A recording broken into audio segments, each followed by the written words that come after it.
임대차 보증금 네. 분쟁이 많지 않습니까? 아, 지금 끊이질 않습니다. 올해까지는 계속 갈 것 같아요, 이 얘기가. 예. 네. 그러다 보니까 제가 상담을 해보면서 지급 명령이라고 하는 그 부분에 관심들이 참 많더라고요. 뭐 보증금. 네. 이런 보증금 청구를 그러니까 지급 명령으로 하는데 음. 어떤 장점과 단점이 있느냐. 물론 이제 사람들은 그 장점을 많이 알고 있지 않습니까? 그렇죠. 지급 명령이 편하다고 하는데 네. 그냥 그걸로 하면 되느냐 이런 질문들이 많아요.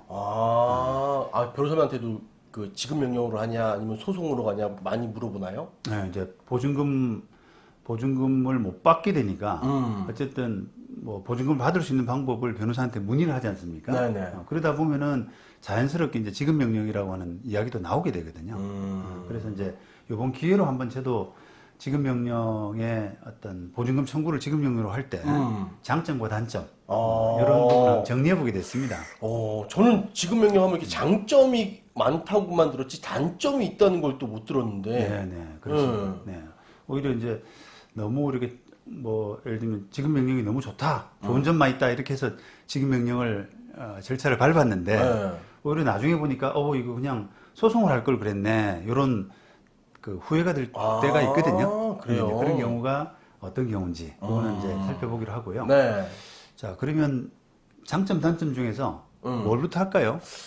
그 장점을 먼저 들려주시죠. 많이들 알겠지만, 네, 그래도 장점 듣고 싶습니다. 네. 사람들이 장점을 많이 알고 계시기 때문에 네.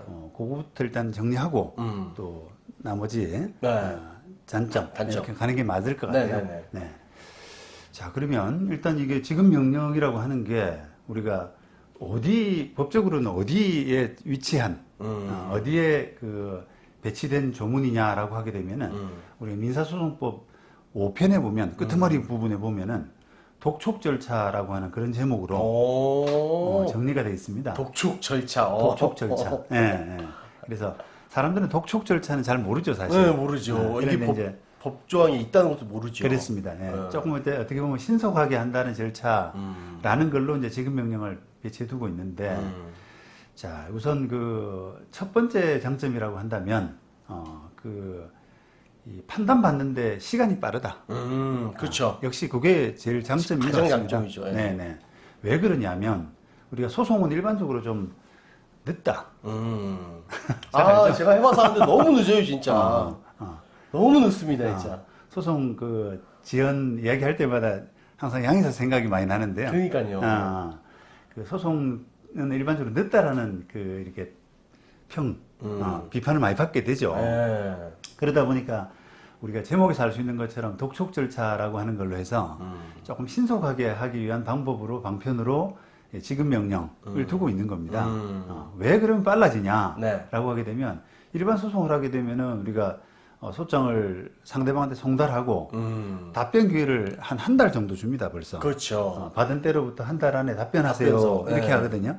그러면 상대방이 이제 답변을 이제 소장을 받은 사람은 답변하라 그러니까 우리가 왠지 답변해야 될 것 같은 생각이 들잖아요. 그렇죠. 그래서 뭐 이렇게 되는 말이든 안 되는 말이든 좀 답변을 하는 경향이 있습니다. 그렇죠. 그러면 판사가 읽어보고 이게 뭐 대체로 그냥 모두 인정합니다. 내가 죄인입니다. 이렇게 하는 사람 별로 없잖아요. 다 이유 있죠. 네, 뭐 이래서 뭐 주고 좀 기다려 달라든지. 그래서 사연들을 좀 적어 와요. 답변서에. 그러다 보면은 이걸 법원 입장에서 뭐 그냥 바로 전부 다 줘라 이렇게 판결 선고하기는 어렵고 변론기일이라고 하는 그 절차를 둬가지고 그렇죠. 한번 들어보자. 들어오세요 날짜에 법정에 들어오세요라고 해가지고 그런 절차들을 한두 번 정도는 최소한 가지거든요. 자, 그러다 보니까 이제 이 법원 재판은 뭐 한 번 잡으면 한 달 내지 한 달 반은 훌쩍 가버리지 않습니까? 그러니까 이게 소장 접수할 때부터 뭐 간단한 판결 선고 날 때까지도 최소한 한 6개월 정도는 걸리는 게 아니냐.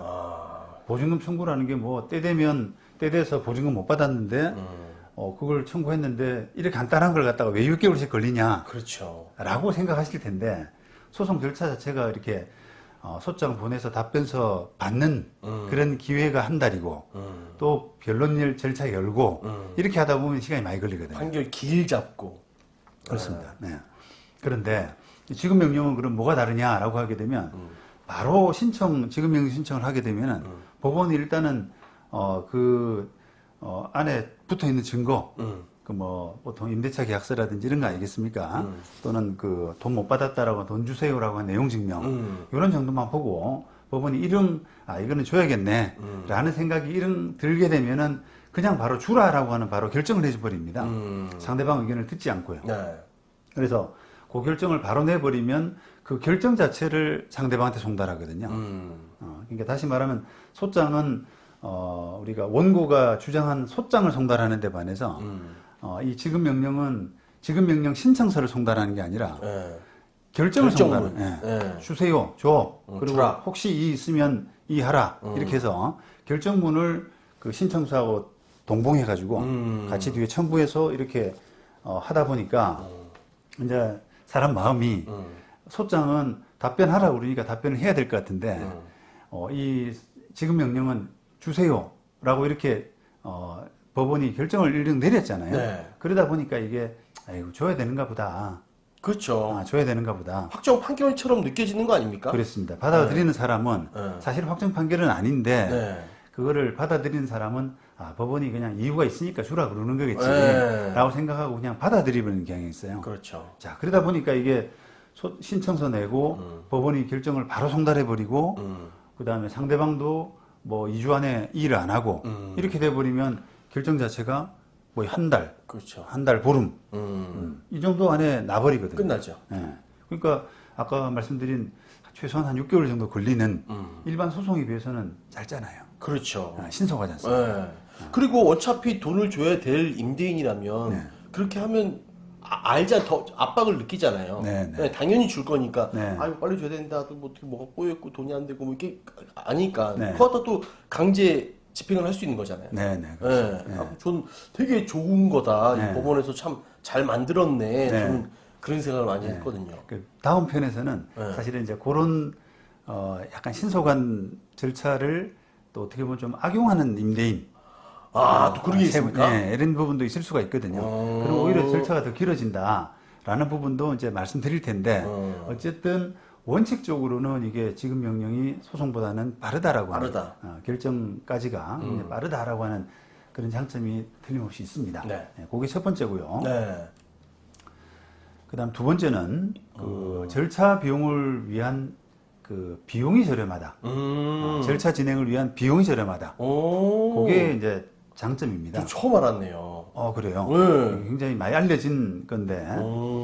자, 우리가 보증금 청구를 한번 한다고 생각해 보죠. 네. 그러면은 우리 양의사가 관련 본인 소송할 때 네. 감정 절차도 하고 그랬잖아요. 그렇죠. 감정비도 내고 했는데. 그렇죠. 인지대도 많이 내고. 그렇죠. 예. 네. 그랬는데 보증금 청구는 감정 절차 같은 게 필요 없는 사건이잖아요. 그렇죠. 때 됐는데 돈을 못 받았다. 그러니까 돈 주세요. 네. 준 돈 반환하는 절차이기 때문에 감정 절차 필요 없어요. 그러다 보니까 법원 비용의 거의 대부분은 인지대입니다. 인지대. 자, 그런데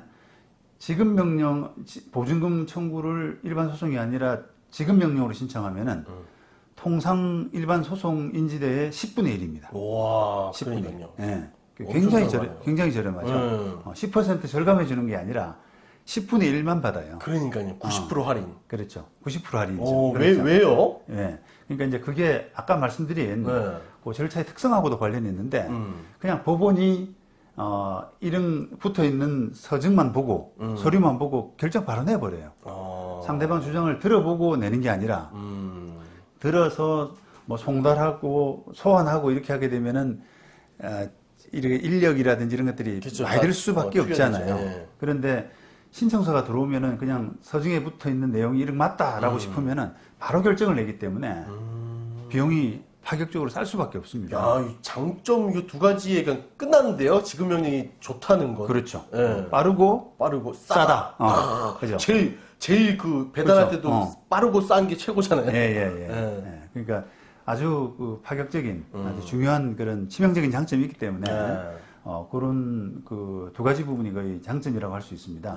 조금 세부적으로 보자 그러면 우리가 이제 인지대를 그 결정하는 정해놓은 그 법이 민사소송 등 인지법이라고 하는 부분이 있어요. 거기에 이제 7조 2항에 보면은 지급 명령 신청서에는 2조에 따른 금액의 10분의 1에 해당되는 인지 붙여야 된다 이렇게 돼 있잖아요. 그리고 2조가 이제 원칙적인 인지대거든요. 네.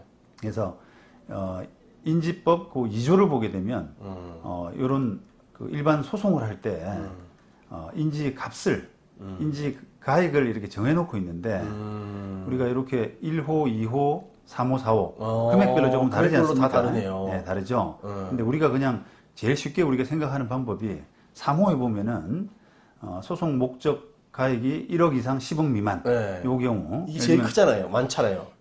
아닙니다. 그 밑에도 소액 사건도 굉장히 많은데요. 우리가 그냥 보증금 청구를 염두에 둔다 그러면 내가 받을 보증금이 1억이다 라고 생각하면 요 3호 아닙니까? 3호. 그러면 이게 그 값의 만분의 40을 곱한 금액에 5만 5천 원 더한 금액 이렇게 돼 있거든요. 그럼 결과적으로 이게 만분의 40은 40만 원 정도가 됩니다. 40만 원. 그 다음에 네. 5만 5천 원 더하기 하니까 45만 5천 원. 45만 5천 원. 우리가 그냥 편하게 생각해서 5%라고, 0.5%라고 해요. 일반적으로. 고객한테 안내할 때는 이렇게 만분의 40에 플러스 5만 5천 원 이렇게 설명을 안 하고 그냥 한 0.5 정도 됩니다. 거기서 조금 모자란 금액이 됩니다. 이렇게 이야기하거든요. 그렇게 되고 만약에 이게 근데 이제 요 1억을 가정하게 되면 45만 5천 원인데 10분의 1이기 때문에 와, 4만 5,500원. 엄청 엄청 싸잖아요. 엄청 싸죠. 자, 그 다음에 만약에 이 보증금을 10억이라고 생각해 볼까요? 10억. 그러면은 만분의 35 하면은 이게 350만 원입니다. 그렇죠. 350만 원에 55만 원이니까 405만 원 정도가 되죠. 405만 5천 원. 요게 인지대가 되는데 정상 인지대가 되는데 40만 원, 10만 원이니까 40만 원. 405만 원이니까요. 네. 아, 405만 원. 40만 5천 원 정도. 405만 원 아닌 것 같은데요? 아, 맞다. 405만 원이구나. 아, 55를 더하니까. 어제 잠 못 잤다 아, 그랬죠. 맞다. 네. 네. 그러니까 이게 금액이 크면 클수록 차이가 많이 나죠. 이야. 우리가 인지대를 이렇게 무시할 수가 없는 게 특히 뭐 다른 사건도 마찬가지입니다만 이 보증금 사건에 보증금 못 받고 있는 사람들 심정을 한번 생각해 보세요.